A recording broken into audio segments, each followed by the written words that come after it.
दोस्तों, चैनल पर आपका फिर एक बार स्वागत है। साथियों, अभी एक फिल्म आ रही है, 15 अगस्त को रिलीज होगी। लाहौर 1947। 1947 में आप सभी जानते हैं कि हमारे देश के दो टुकड़े हुए थे। जिन्ना की जिद के आगे एक पाकिस्तान बन गया और एक हिंदुस्तान, जिसे हम भारत कहते हैं। अब उस समय जो बंटवारा हुआ था, देश में इतनी मारकाट मची थी, पाकिस्तान में भी और यहाँ भी। यहाँ के मुसलमान वहां गए और वहां जो हिंदू थे, पंजाबी थे, उनके साथ कितने अत्याचार हुए, उनको किस तरह वहां से भागना पड़ा। रात रात भर पैदल चलते थे, काफिला चलता था कि कहीं लुट न जाए। बहन बेटियों की इज्जत बचानी भारी हो रही थी और अपनी धन तो चला जाए लेकिन बहन बेटी तो सलामत रहें, और वो भी ना रही। उस बंटवारे पर कई उपन्यास लिखे जा चुके हैं, कई फिल्में बन चुकी हैं, नाटकों में भी दिखाया गया है। अभी एक फिल्म आ रही है, लाहौर 1947, उसमें भी यही दिखाया गया है।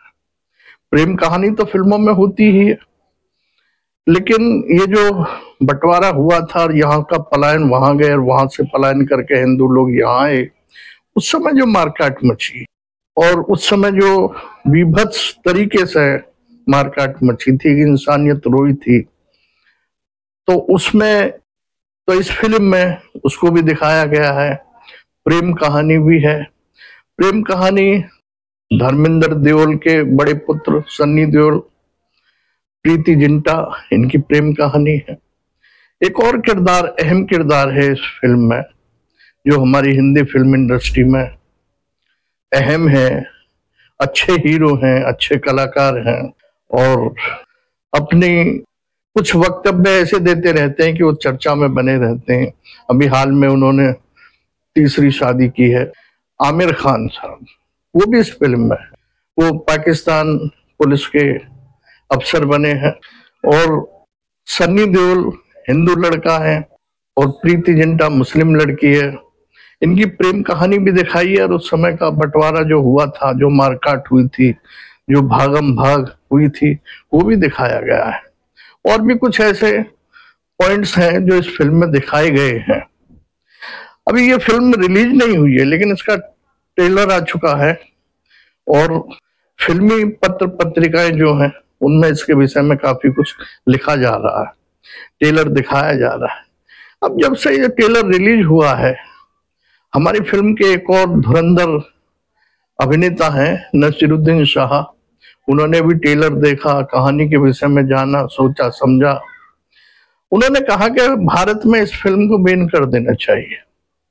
पता नहीं किस कारण से उन्होंने ऐसा कहा है कि भारत में इस फिल्म को बैन कर देना चाहिए, क्योंकि लाहौर जो शहर है, जब ये पाकिस्तान और हिंदुस्तान नहीं बना था तो पूरे भारत में लाहौर था, लेकिन अब वो जब बंटवारा हो गया तो लाहौर पाकिस्तान में चला गया। कहते हैं कि जिसने लाहौर नहीं देखा उसने कुछ नहीं देखा। अब लाहौर में उस समय पता नहीं क्या था, आलीशान कोठियां थी, धनाढ्य था, व्यापारी वर्ग था, और भी कुछ रहा होगा रचनात्मक, और कुछ ऐसी कलाकृतियां बिल्डिंगों में, म्यूजियम रहे होंगे, कुछ गलियां ऐसी रही होंगी, कुछ गलियों की खासियत ऐसी रही होगी, कुछ वहाँ का पहनावा, वहाँ का खान पान ऐसा रहा होगा, कुछ हिंदू मुस्लिम का भाईचारा, पंजाबियों का भाईचारा ऐसा रहा होगा कि जिसके विषय में कहा जाता है कि जिसने लाहौर ना देखा उसने कुछ नहीं देखा।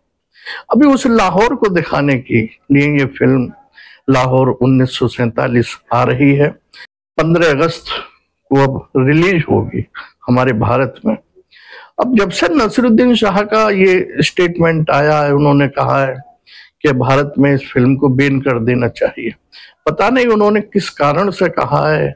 इस ट्रेलर में, इस फिल्म की कहानी में उन्होंने ऐसा क्या देखा कि इस फिल्म को बैन कर देना चाहिए। कुछ आवाजें भी उठी हैं कि नसीरुद्दीन शाह कुंठित हो चुके हैं, वो क्यों अपने देश में, अपनी देश में बनी हुई फिल्म को बैन करना चाहते हैं। कह नहीं सकते उनकी मंशा क्या है, लेकिन ये तो है कि नसीरुद्दीन शाह को किसी की भी सफलता पचती नहीं है। अमिताभ बच्चन हो, शाहरुख खान हो, अनुपम खेर हो, जैकी श्रॉफ हो, और भी बहुत से कलाकार हो, ट्रेजडी किंग दिलीप कुमार, जब उनकी बड़ाई की जाती है तो नसीरुद्दीन शाह के सामने तो वो उनकी प्रसिद्धि और उनकी बड़ाई को पचा नहीं पाते। वो ये सोचते हैं कि ये कुछ नहीं है, मैं ही हूं और मेरी बड़ाई होनी चाहिए। अभी इस फिल्म में सनी देओल को तो आप सब जानते ही हैं, अच्छे कलाकार हैं और अपने दम पर उन्होंने कई हिट फिल्में दी हैं और दे भी रहे। और अब भी वो इतने सुसंगठित बॉडी लिए हुए हैं, तंदुरुस्त भरी बॉडी लिए हुए हैं कि अब भी फिल्मों में काम कर रहे हैं।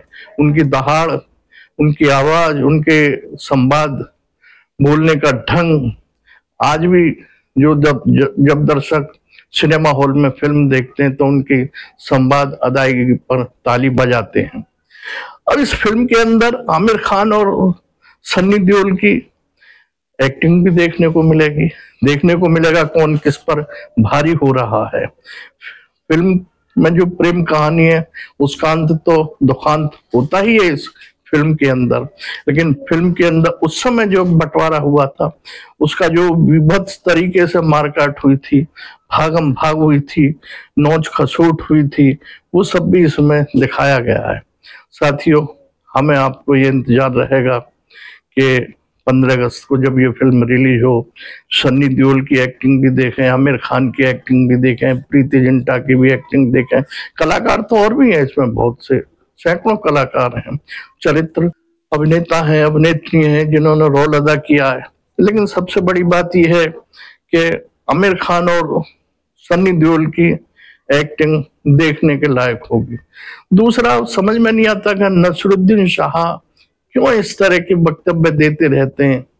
अब फिल्मों में भी उन्हें कम रोल मिल रहा है, लेकिन हो सकता है कि वो चर्चा में बना रहने के लिए इस तरह के वक्तव्य देते रहते हो, कटाक्ष करते रहते हो। बहरहाल जो भी हो, फिल्म भारत में रिलीज होगी, बैन नहीं होगा और हमें आपको देखने को मिलेगी। दोस्तों, आपने ये वीडियो देखी सुनी, इसके लिए आपका धन्यवाद, आभार।